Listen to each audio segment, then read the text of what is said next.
नमस्कार दोस्तों PCS academy में मैं आप सभी लोगों का स्वागत करता हूं। और दोस्तों आज की डेट में हम लोग हड़प्पा कालीन प्रमुख नगरों को देखेंगे।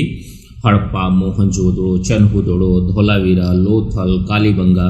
देखिए, हड़प्पा कालीन प्रमुख नगरों की जहां तक बात करते हैं तो सबसे पहले तो हड़प्पा ही एक प्राक स्थल था, पूरा स्थल था। तो यह जो इसकी अवस्थिति कहाँ मानी जाती है तो इसको पहले हम लोग अच्छी तरीके से समझेंगे। तो ये पाकिस्तान, जैसे मान लीजिए ये वाला एरिया जो है, तो ये आपका नीचे वाला जो है आपका सिंध प्रांत कहलाता है, ऊपर वाला जो है आपका पाक, और इधर इधर इधर आपका पंजाब लगता है। तो ये वाले रीजन में क्या है कि पंजाब का ही पार्ट जो पाकिस्तान में था, तो पाक के पंजाब प्रांत के एक जिला है मोंटगोमरी। वर्तमान में क्या कहा जाता है, वर्तमान में इसी का नाम दिया गया है, जो यह एरिया है इसी का नाम दिया गया है, क्या है, शाहीवाल। क्या नाम दिया गया है, शाहीवाल।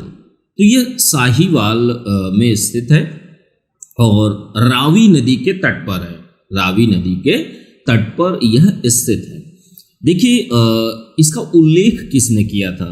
देखिए किसी स्थल का जो उल्लेख होता है, जैसे किसी ने बताया कि भाई ये चीज़ें हैं, लेकिन खोज इसकी बाद में की जाती है। जैसे चार्ल्स मेसन ने 1826 में इसका प्रथम उल्लेख किया था, लेकिन जो पूरा स्थल है हड़प्पा है, हड़प्पा की खोज किसने की थी, खोज जो की थी वो आपका 1921 में, ध्यान रखिएगा, 1921 में दयाराम साहनी ने की थी। इतना ध्यान रखिएगा। अब देखिए जो हड़प्पा आपका स्थल है, तो इस स्थल से हमें कौन कौन सी चीज़ें प्राप्त हुई हैं, तो इन चीज़ों को अब हम लोग देखते हैं कि जैसे यहाँ से हमें अन्नागार प्राप्त हुआ है, कि जैसे हमें ये चीज़ें दर्शाती हैं कि अगर अन्नागार प्राप्त हुआ है तो उस समय के लोग, हड़प्पा कालीन लोग जो थे वो किस तरीके से रहते थे, वह किस तरीके से अनाज कूटने के वृत्ताकार चबूतरे, जैसे मान लीजिए यह व्रत है, ठीक है। अब वृत्ताकार जो एक चबूतरा है, तो इस चबूतरे में लोग अनाज कूटते थे। अब ये चीज़ें उस समय की स्थितियों को दर्शाता है कि लोग किस तरीके से कूटने का, अब इस समय तो जैसे इसके बाद, हड़प्पा के बाद आप देखेंगे तो चक्कियाँ चलने लगेगी, जिससे आपका जो अनाज था उसको पीसने का काम किया जाता था। लेकिन उस समय हड़प्पा काल में जो आपके वृत्ताकार चबूतरे प्राप्त हुए हैं, तो देखिए 18 चबूतरे प्राप्त हुए हैं जिससे अनाज कूटा जाता था, ठीक है। अनाज कूटने के हमें वृत्ताकार चबूतरे मिले हैं। और यहाँ से हमें जो श्रमिक होते थे, तो श्रमिकों के आवास की भी प्राप्ति हुई है। इतना ध्यान रखिएगा। कुछ चीज़ें और भी हैं जो हमें हड़प्पा से प्राप्त होती हैं, कि जैसे दक्षिण दिशा में एक कब्रिस्तान मिला है, वहाँ पर 2 समाधियाँ प्राप्त हुई हैं। जैसे पहली समाधि जो है R37 नाम दिया गया है, दूसरी को सिमेट्री H के नाम से जाना गया है। तो यह मोटी मोटी जो बातें थी आपके हड़प्पा स्थल से, तो उसके बारे में हम लोगों ने देखा। अब अगला जो आपका हड़प्पाई स्थल है, तो उस हड़प्पाई स्थल की बात कर लेते हैं। दूसरा जो है आपका मोहनजोदड़ो है। देखिए मोहनजोदड़ो मैंने बताया था अभी कि पाकिस्तान को अगर बांटेंगे तो ये आपका ऊपर वाला बलूचिस्तान हो गया, ये आपका पाकिस्तान पंजाब क्षेत्र हो गया, पाक का पंजाब क्षेत्र। जहाँ जैसे पहले क्या था, पहले एक ही था हमारा, ठीक है, विभाजन के बाद पाकिस्तान अलग हो गया देश। तो ये क्या हुआ कि पंजाब का ही कुछ क्षेत्र इधर रीजन पाकिस्तान में चला गया। तो इसी को अब इसके नीचे आएंगे, तो इसके नीचे आएंगे तो ये वाला रीजन जो है, तो इसको हम लोग क्या कहते हैं, इसको कहते हैं आपका सिंध प्रांत। ध्यान रखिएगा, सिंध प्रांत में एक जगह है लरकाना। कहाँ पर है, लरकाना, निचले वाले क्षेत्र में लरकाना एक जगह है। तो लरकाना जिले में आपके मोहनजोदड़ो स्थल की प्राप्ति हमें होती है। देखिए क्षेत्रफल की दृष्टि से यह हड़प्पाई स्थल का सबसे बड़ा स्थल माना जाता है, सबसे बड़ा स्थल है।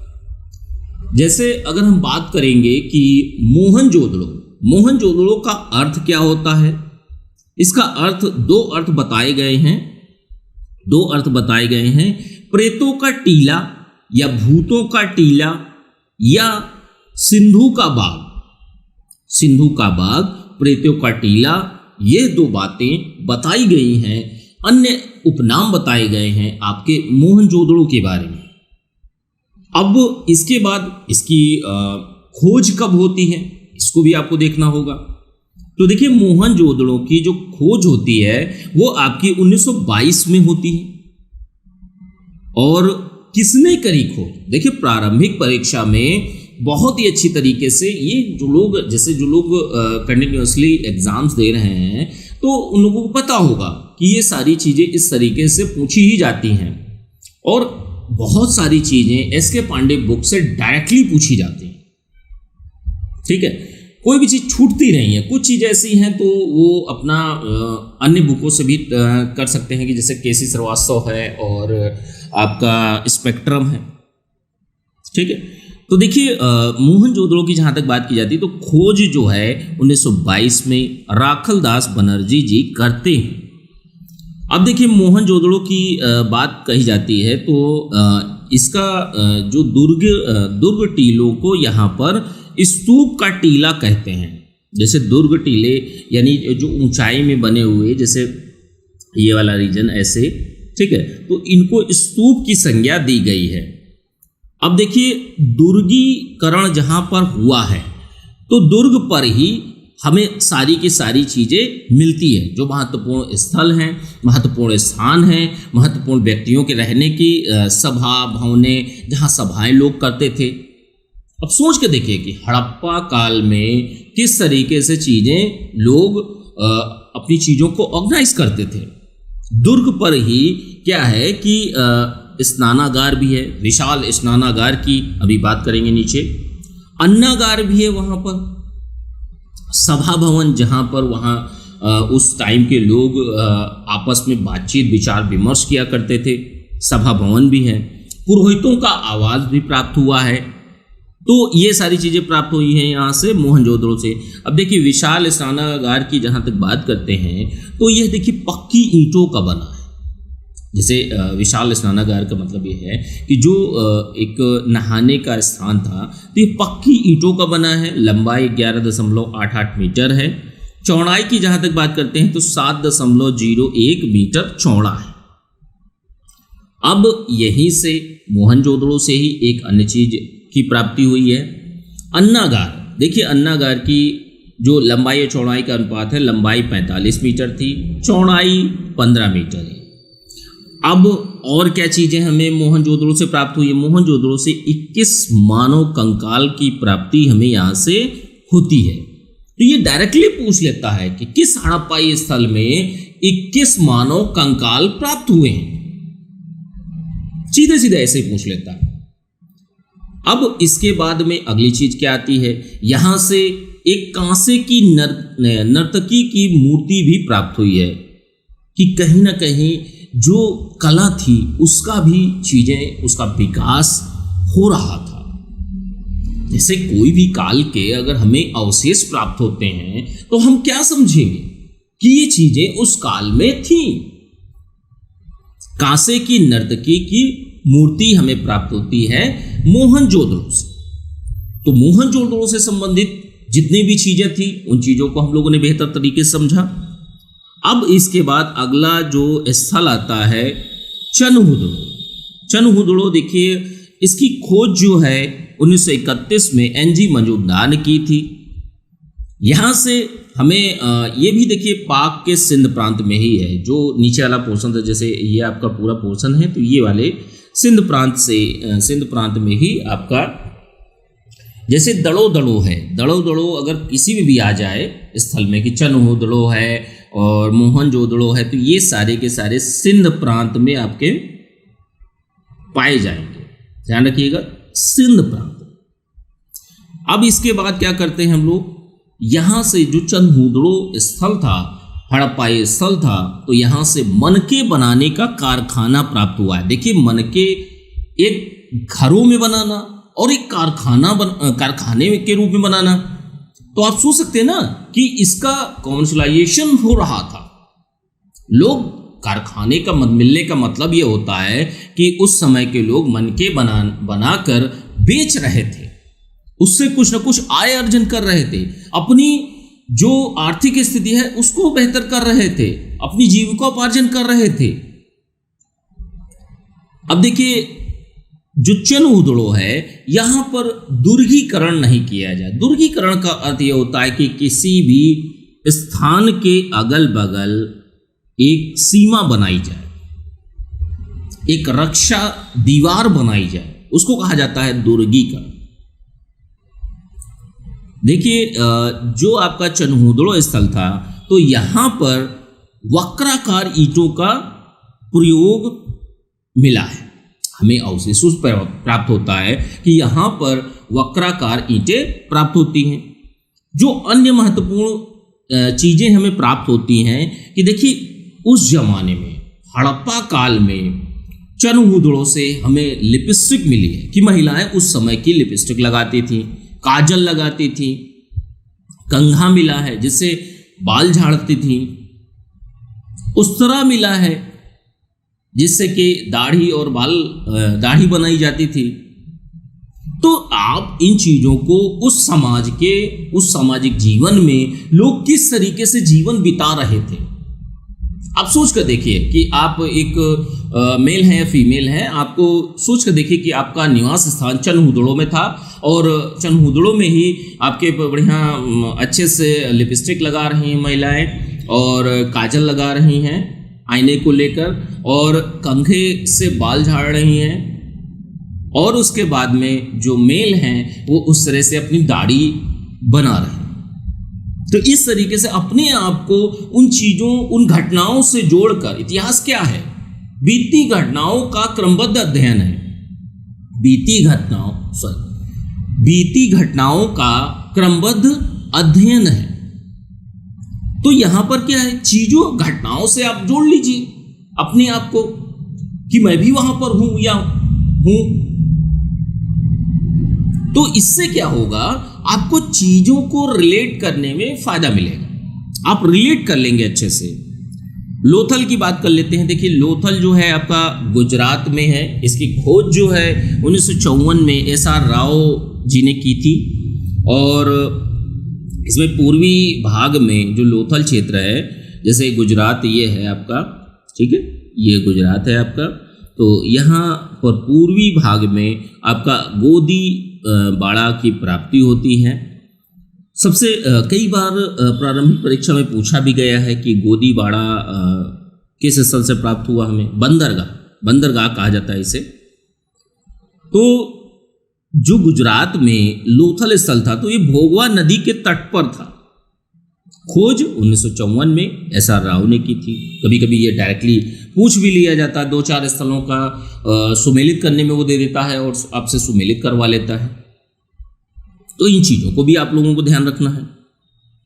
लोथल में देखिए अन्य चीज़ें भी प्राप्त हुई हैं। 20 समाधियाँ प्राप्त हुई हैं, 20 समाधियाँ प्राप्त हुई हैं। तो इसी में जो समाधियाँ हमें मिली हैं उसमें 3 युग्मित समाधियाँ हैं। युग्मित का मतलब यह है कि 3 महिलाओं की, अब ये अंदेशा लगाया जा रहा है कि 3 जो महिलाएं थीं, 3 महिलाएं एक साथ जलकर मरी थी। तो उस समय हड़प्पा काल में सती प्रथा के साक्ष्य भी हमें लोथल से प्राप्त होते हैं। अग्निकुंड के अवशेष भी मिले हैं, अग्निकुंड के अवशेष भी हमें प्राप्त होते हैं। तो ये चीजें जो हैं हमें लोथल से प्राप्त होती हैं। कालीबंगा से देख लेते हैं, कालीबंगा से क्या क्या चीजें प्राप्त होती हैं। तो देखिए, कालीबंगा जो है स्थल जो है, हड़प्पा स्थल, वो कहाँ पर है? राजस्थान का एक जिला है गंगानगर। तो गंगानगर जिले में आपका कालीबंगा स्थान है। अब देखिए, कालीबंगा का अर्थ की अगर बात की जाए कि इसका मूल अर्थ क्या होता है, तो काले रंग की चूड़ियाँ। अब अर्थ है, कभी कभी डायरेक्टली क्वेश्चंस में यही पूछ लिया जाता है। खोज की जहां तक बात करते हैं तो खोज जो है 1951 में अमलानंद घोष ने की थी। कालीबंगा की खोज किसने की थी? अमलानंद घोष ने। अब ये प्रश्न भी बहुत बार पूछा गया है कि किस स्थल से, किस हड़प्पाई स्थल से हल से जुते हुए खेत का हल से जुता हुआ खेत मिलता है? तो यह आपका कालीबंगा से मिलता है। अग्निकुंड, देखिए अग्निकुंड जो सिमिलर होती हैं चीजें, अग्निकुंड के अवशेष आपका लोथल से भी प्राप्त हुए हैं, कालीबंगा से भी प्राप्त हुए हैं, वेदिकाओं की प्राप्ति हुई है। एक कब्रिस्तान की प्राप्ति होती है जिसमें युगल समाधान की प्राप्ति हमें यहां से होती है। अगली चीज क्या है, महत्वपूर्ण चीज क्या है? आपका कालीबंगा जो है, कालीबंगा से, जैसे ये प्रश्न पूछा भी गया है कई एग्जाम्स में कि भूकंप के प्राचीनतम साक्ष्य कहां से प्राप्त होते हैं? तो भूकंप के प्राचीनतम साक्ष्य जो हैं कालीबंगा से प्राप्त होते हैं, इतना ध्यान रखिएगा। अब अगली चीज क्या है? बनावली। बनावली देखिए हरियाणा के हिसार जिले में है और सरस्वती नदी के किनारे तट पर स्थित है। 1974 में इसकी खोज की गई थी RS वेस्ट द्वारा।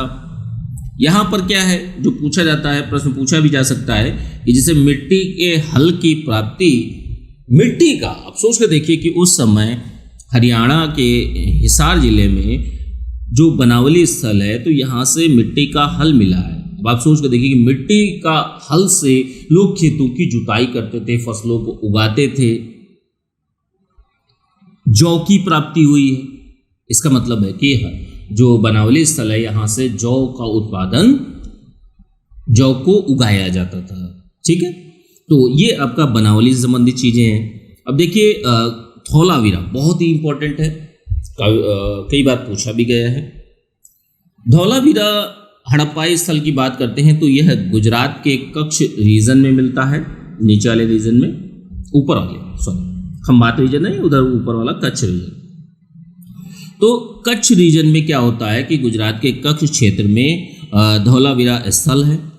इसकी खोज जो है 1967-68 में JP जोशी ने की थी। किसने की थी? JP जोशी ने। अब देखिए धौल का अर्थ क्या होता है? धौल को कहते हैं, धौला का मतलब होता है सफेद और धौलावीरा का मतलब वीरों का कुआं। इसका मूल अर्थ क्या है? वीरों का कुआं। इसको 3 पोर्शन में बांटा गया है, 3 भागों में विभाजित किया गया है, किला, मध्यनगर, निचला नगर। ध्यान रखिएगा जो नगर विभाजन है हड़प्पाई स्थल का, धौलावीरा का, तो ये 3 भागों में बटा हुआ है, किले में, मध्यनगर में, निचले नगर में। अब यहां से कौन कौन सी चीजों की प्राप्ति हुई है कि जैसे घरों के बाहर से लोग ये जान चुके थे कि भाई नेम प्लेट लगानी है हमें, तो यहां से साइन बोर्ड के हमें साक्ष्य मिलते हैं, साइन बोर्ड के, स्टेडियम के, क्रीडा स्थल के, बहुत बड़ा क्षेत्र जिसमें लोग खेलते थे, बच्चे खेलते थे, तो स्टेडियम के हमें साक्ष्य धौलावीरा से प्राप्त होते हैं। जल संरक्षण के लिए जलाशय के साक्ष्य हमें प्राप्त होते हैं कि लोग उस समय हड़प्पा काल में आपके जल संरक्षण प्रणाली से परिचित थे, लोग जल को संग्रहित करना जानते थे। और एक नेवले की पत्थर की मूर्ति भी प्राप्त हुई है। अब डायरेक्टली यही क्वेश्चन पूछ लिया जाता है कि नेवले की पत्थर की मूर्ति कहाँ से प्राप्त हुई है। देखिए यहाँ से समाधान भी प्राप्त हुए हैं, कई जगहों से समाधान प्राप्त हुए हैं, जिससे जो यूनिक चीजें होती हैं वो इंपॉर्टेंट हो जाती हैं। पॉलिशदार श्वेत पाषाण खंड बड़ी संख्या में हमें धौलावीरा से प्राप्त होते हैं। अगली चीज क्या है? नौसारी। देखिए नौसारी क्षेत्र जो है पाकिस्तान का बलूचिस्तान क्षेत्र, जो जैसे आपका ये वाला रीजन है, तो ये सबसे ऊपर वाला रीजन जो आता है तो वो वाला क्षेत्र जो है आपका बलूचिस्तान कहलाता है, बलूच क्षेत्र में है। यहाँ पर सिंदूर के साक्ष्य, जैसे एक मूर्ति है, एक महिला की मूर्ति है और महिला ने सिंदूर भरा हुआ, मतलब सिंदूर को धारण किए है, सिंदूर लगाया हुआ है माथे पे, तो ऐसी मूर्तियों की प्राप्ति हमें नौसारी से होती है। ठीक है, नौसारी से। सुक्ता गेंडोर देखिए दक्षिणी बलूचिस्तान में है, दास्क नदी के तट पर है। खोज किसने की थी? ऑरेल स्टाइन ने की थी और यह एक बंदरगाह नगर है। सोतका को भी आपका दक्षिणी बलूचिस्तान में ही है, सादिकोर नदी तट पर स्थित है। खोज किसने की थी? जॉर्ज डेल्स ने की थी, जॉर्ज डेल्स ने। डाबरकोट की बात कर लेते हैं। देखिए डाबरकोट जो है, बालाकोट, ये दोनों के दोनों दक्षिण बलूचिस्तान में स्थित है। 1928 में ऑरेल स्टाइन ने इसकी खोज की थी। तो थोड़ा सा मोटी मोटी चीज़ें आपको स्थलों से संबंधित चीज़ें पता होनी चाहिए। कोट डीजी जिसे बालाकोट है, बालाकोट बलूचिस्तान के दक्षिण में स्थित है और यह सीप उद्योग के लिए भी प्रसिद्ध था। कि आप सोच के देखिए कि हड़प्पा काल में भी जो थोड़ी थोड़ी मात्रा में उद्योगों का भी विकास हो रहा था। इसकी खोज जो है जॉर्ज एफ डेल्स ने 1963 से 76 के बीच में करी थी और ये भी आपका एक बंदरगाह नगर है। कोट दीजी की बात कर लेते हैं। यह सिंधु नदी के बाएं तट पर स्थित है। 1935 में इसकी खोज जो है ध्रुवे ने की थी। ठीक है। आमरी, देखिए आमरी कहाँ है? सिंधु नदी के तट पर यह भी आपका स्थित है। 1929 में एनजी मजूमदार ने खोज की थी और बारासिंगा की, यह इंपॉर्टेंट हो जाता है, ये खोज भी इंपॉर्टेंट हो जाती है। बारासिंगा के प्रमाण हमें यहाँ से प्राप्त होते हैं आमरी से। अब देखिए अगला जो स्थल है महत्वपूर्ण, रोपण देखिए पंजाब में स्थित है। रोपण कहाँ पर स्थित है? पंजाब में सतलज नदी के बाएं तट पर स्थित है। सतलज नदी मान लीजिए ऐसे बह रही है तो इधर आपका बाएं तट पर स्थित है। 1953 से 56 के बीच में यज्ञदत्त शर्मा ने इसकी खोज की थी। कब्रिस्तान से यहाँ पर एक कब्रिस्तान मिला है और कब्रिस्तान से मनुष्य के साथ पालतू कुत्ते के दफनाए जाने के प्रमाण हमें यहाँ से प्राप्त होते थे। ये इंफॉर्मेशन बहुत ही ज़्यादा इंपॉर्टेंट है, कई बार एग्जाम्स में पूछी भी गई। एक बाड़ा जगह है, बाड़ा भी आपका पंजाब में ही है। खोज किसने की थी? 1956 में यज्ञदत्त शर्मा ने की थी। अब देखिए संघोल कहाँ पर है? संघोल और रोपड़ और बाड़ा, ये तीनों के तीनों पंजाब में स्थित हैं। 1968 में एसएस और आरएस तलवार, ठीक है, एसएस तलवार और आरएस विस्ट ने इसकी सम्मिलित रूप से इसकी खोज की थी। मिताथल कहाँ है? मिताथल हरियाणा में स्थित है। हरियाणा का एक जिला है भिवानी जिला, तो वहाँ पर स्थित है। और 1968 में इसकी खोज जो की थी सूरजभान ने की थी। राखी गढ़ी भी आपका हरियाणा में ही है, घग्गर नदी के तट पर है। इसकी भी खोज 1969 में सूरजभान ने की थी।